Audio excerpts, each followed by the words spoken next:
ہم لاتے ہیں ٹاک شوز اور انلمیٹڈ انٹرٹینمنٹ صرف یوٹیوب پر۔ اگر آپ نے ابھی تک ہمارا چینل سبسکرائب نہیں کیا تو ابھی سبسکرائب کریں اور بیل آئیکن کو کلک کر کے ہماری لیٹسٹ ویڈیوز کے بارے میں اپڈیٹ جانیں۔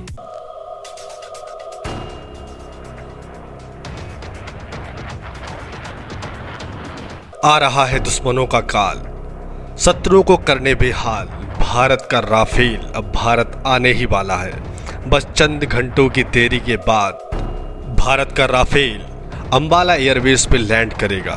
فرانس سے بھارت کے لیے رافیل لڑاکو بیمانوں کی پہلی کھیپ، جس میں 5 فائٹر پلین بھارت کو دیے گئے ہیں، وہ اب بس بھارت پہنچنے ہی والی ہے۔ بھارت کے لڑاکو بیمان رافیل فرانس سے اڑ کر یو اے ای پہنچ چکے ہیں۔ یو اے ای میں رکنے کے بعد اب ان کا آخری پڑاؤ بھارت ہے۔ جب سے بھارت کو رافیل ملنے کی بات پوری میڈیا میں اجاگر ہوئی ہے، تب سے چین کے سر بدل گئے ہیں اور پاکستان کی تو سانسیں اٹک گئی ہیں۔ پاکستان نے اپنی جہادی میڈیا کو رافیل کو بدنام کرنے کے لیے اور بھارت کو ملنے والی اس طاقت کو کم دکھانے کے لیے پورا پروپیگنڈا چلا رکھا ہے۔ آپ کو دکھاتے ہیں کہ کیسے پاکستانی میڈیا بھارت کے رافیل کے بارے میں جھوٹی، فیک اور ڈرپوک ڈر سے بھری ہوئی خبریں چلا رہا ہے۔ رافیل طیارے کو لے کر اس وقت ایک پاگل پن دکھائی دے رہا ہے۔ رافیل بھارت کی گزشتہ چند برسوں کے سیاسی طوفانوں میں سے ایک رہا ہے اور مودی سرکار کو پچھلے دور حکومت میں اس معاملے میں ایک بڑی کرپشن سکینڈل سے بھی لیکن مودی نے اپنے دوسرے دور حکومت میں اپنا پرانا خواب آخرکار پورا کر ہی لیا ہے۔ ہندوتوا کا نعرہ لگانے والی، انتہا پسندانہ اور جارحانہ عزائم رکھنے والی بی جے پی اس رافیل کو حاصل کرنے کے بعد بچوں کی طرح بغلیں بجا رہی ہے۔ بھارتی نیتا اس طیارے پر ایسے ناریل پھوڑ رہے ہیں اور اس کے ٹائروں کے نیچے لیمو رکھ کر اس کا سواگت کیا جا رہا ہے، جس پر دنیا ہنس رہی ہے اور سوشل میڈیا پر کئی جوکس بھی بنائے جا رہے ہیں کہ پہلے مودی جی نے حفاظت کے لیے رافیل خریدا، کروڑوں روپے کا خرچہ کیا اور اب اس کی حفاظت کے لیے ناریل اور لیمو کا استعمال خوب کیا جا رہا ہے۔ نریندر مودی اب سوچ رہے ہیں کہ رافیل آ گیا، جس کی کمی تھی وہ اب پوری ہو گئی۔ اس کمی کا رونا انہوں نے اس وقت رویا تھا جب 27 فروری کو پاکستان کی فضائیہ کے جانبازوں نے بھارت کو اس کی اوقات یاد دلائی تھی۔ جس پل بھر میں ہماری پاک فضائیہ نے مقبوضہ کشمیر میں نہ صرف دشمن کو اپنی برتری کے ثبوت دیے بلکہ 2 بھارتی طیارے بھی مار گرائے اور ایک پائلٹ بھی گرفتار ہوا، اس وقت مودی جی کو رافیل کی کیسے یاد آئی تھی؟ 27 فروری کے بعد انہوں نے کیا بیان دیا تھا؟ یہ ہوتا تو ایسا ہوتا، ایسا ہوتا تو ویسا ہوتا، نتیجہ تو پھر بھی شاید یہی ہوتا۔ جب دن کی روشنی میں پاک فضائیہ بھارت کو تگنی کا ناچ نچائے اور انہیں بتائے کہ پاک فضائیہ کیا کر سکتی ہے، تو مودی کو رافیل کی یاد تو آنی ہی تھی۔ لیکن سوال یہ ہے کہ اب رافیل ملنے کے بعد مودی اپنے جارحانہ عزائم کو پورا کر سکتا ہے؟ کیا اب بھارت کی فضائی طاقت کسی بھی طور پر پاکستان سے بڑھ جائے گی؟ کیونکہ پاکستان نے کسی بھی طور پر کسی بھی طرح کے ہتھیاروں کی ریس میں شامل نہ ہونے کا فیصلہ کر لیا ہے۔ پاک فضائیہ کی اس وقت کیپیسٹی کیا ہے اور کیا ہم رافیل کے بعد بھی بھارت کے کسی بھی طرح کے جارحانہ عزائم کو خاک پہ ملانے کی قابلیت رکھتے ہیں؟ اس سے بات کرنے کے لیے ہمارے ساتھ جنرل ڈائریکٹر امجد شعیب صاحب موجود ہیں۔ بہت شکریہ امجد شعیب صاحب پروگرام میں جوائن کرنے کے لیے۔ کافی پرجوش ہے بھارت اس وقت امجد شعیب صاحب، رافیل طیارے حاصل کرنے کے بعد اور پاکستان کو آنکھیں بھی دکھائی جا رہی ہیں، خوب سواگت کیا جا رہا ہے، بغلیں بجائی جا رہی ہیں۔ مجھے بتائے گا کہ کتنا بڑا اپ گریڈ ہے یہ انڈین ایئر فورس میں؟ بسم اللہ الرحمن الرحیم۔ دیکھیے اپ گریڈ تو وہ ہمیشہ کرتے رہے ہیں، جیسے SU-30 انہوں نے لیا، اس وقت بھی بڑی بغلیں بجائیں، پھر انہوں نے جیگورز لیے اس سے پہلے، پھر اسی طرح انہوں نے میراج 2000 لیا۔ لیکن کسی بھی دور میں ان کی ایئر فورس، پاکستان کی ایئر فورس کو کوئی ایسا کارنامہ کر کے نہیں دکھا سکی۔ کارگل کے دنوں میں بھی جب انہوں نے حملہ کرنے کی کوشش کی تو ان کے کارگل کے علاقے میں 2 جہاز ان کے گرائے گئے، ان کو اس وقت بھی پائلٹ دونوں پکڑے گئے تھے، وہ واپس کیے ان کو۔ تو یہ میں سمجھتا ہوں جو مودی صاحب کو یاد آیا رافیل، ایکچولی وہ ایک سیاسی بیان تھا اس طرح کہ اس ڈیل کے اندر کرپشن بہت ساری کی ہے، جو بہت بڑا ڈیل ہے، بہت پیسے کا، اور اس میں ریلائنس کا نام آ رہا تھا کہ کرپشن مودی کے ساتھ مل کے انہوں نے کی ہے، لہذا وہ ڈیل تھوڑا ڈیلے ہو گیا اس کی وجہ سے کرپشن کے، اور پھر کچھ کاغذ بھی ان کے چوری ہو گئے تھے ڈیل کے بارے میں، جو ڈاکومنٹ تھیں وہ چوری ہو گئیں۔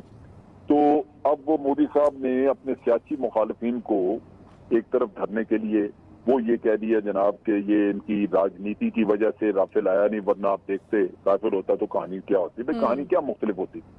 پہلی چیز ہمیشہ ذہن میں رکھنی چاہیے کہ یہ جو پائلٹ جن کی ٹریننگ جو بیٹل ہارڈنڈ ہوتے ہیں اور جو ٹیکٹکس وغیرہ کی ٹریننگ بہت بہتر کر چکے تھے، وہ ایک ایسا فرق ڈال دیتے ہیں کہ دوسرا یعنی جو مخالف ہے اس کو مقابلہ کرنے کی وہ جرت نہیں رہتی، وہ ہمت نہیں رہتی، اس کی اپنی مہارت وہ نہیں ہوتی کہ وہ سامنے کھڑا ہو سکے.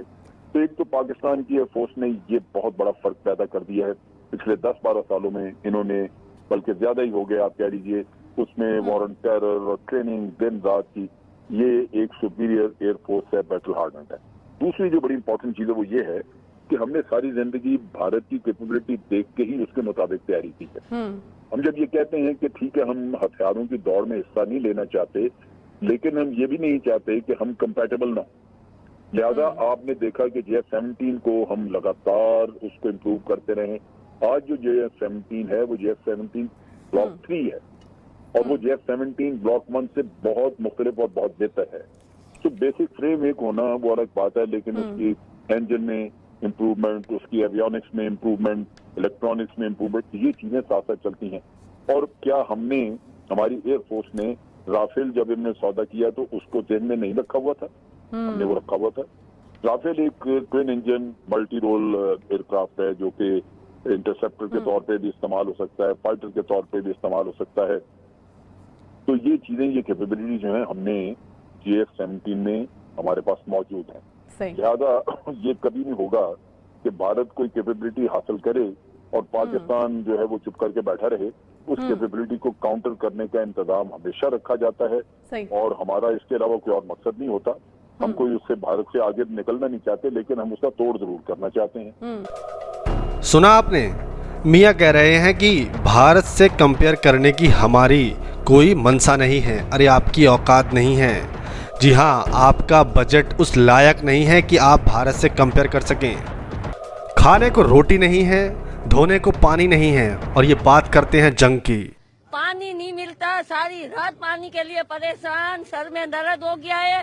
یہ دیکھو میری حالت کمزور ہو گئی. میں اب بتاؤ میں کیا کروں، کیسے اس ملک میں رہے. یہ بچہ میرا پوتا، اس کی گان دھونے کے لیے پانی نہیں ہے. کبھی رسیا، کبھی امریکہ، تو اب چائنا کے ٹکڑوں پر پڑنے والا پاکستان بھارت سے کمپیئر کرنے کی ضرورت کرتا ہے.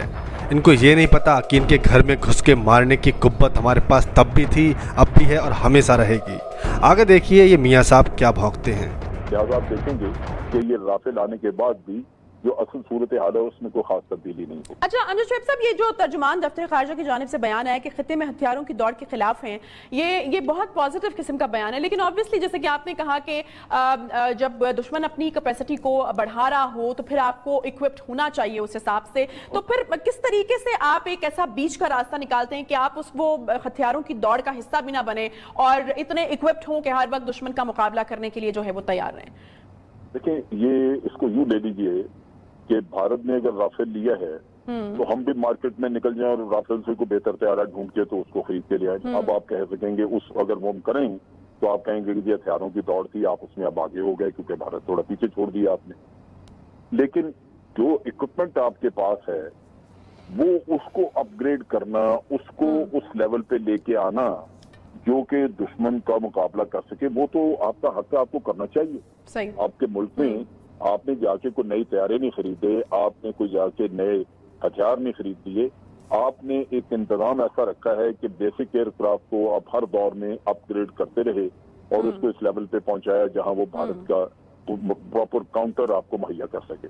یہ ایک اسٹریٹجی ہے جو آپ یوں کہہ لیجیے کہ ایک کفایت شاری سے آپ مقابلہ کرتے ہیں. آپ اپنا سرمایہ بھی بچاتے ہیں ملک کا کیونکہ آپ کسی دوڑ میں شامل نہیں ہیں، لیکن آپ دوسری طرف خطرات کو بھی پوری طرح کاؤنٹر کرتے ہیں تاکہ دشمن کو کوئی ایڈوانٹیج نہ ملے. صحیح ہے. اچھا مجھے یہ بتائے گا امجد شعیب صاحب کہ بھارت یہ کہہ رہا ہے کہ کچھ جوہری جو معاملات ہیں ان میں بھی کچھ تبدیلیاں وہ کر رہے ہیں، اور جنرل زبیر صاحب نے بھی اس چیز کو کنفرم کیا ہے کہ ہم لوگ آگاہ ہیں جو جوہری معاملات کے حوالے سے تبدیلیاں ہو رہی ہیں. تو آپ ہمیں بتا سکتے ہیں کہ وہ کس قسم کی تبدیلیاں ہو سکتی ہیں اور کیا کرنے کی کوشش اب جوہری فرنٹ کے اوپر بھارت کر رہا ہے؟ اس میں بھارت کی جو سوچ تھی وہ پاکستان کی نقل اس میں کرنے کی کوشش کر رہے تھے کیونکہ پاکستان نے ٹیکٹیکل ویپنز ڈیولپ کیے تھے اور بھارت نے ہمیشہ ریلائی کیا ہے اسٹریٹجک ویپنز پہ جو کہ